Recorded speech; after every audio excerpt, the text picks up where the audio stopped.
ولا تكونوا كالذين نسوا الله فأنساهم أنفسهم أولئك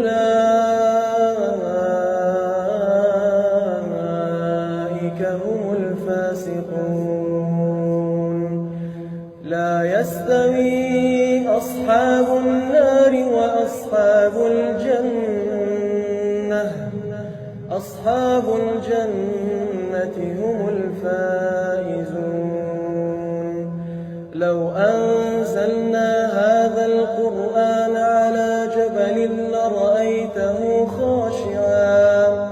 لرأيته خاشعا متصدعا من خشية الله.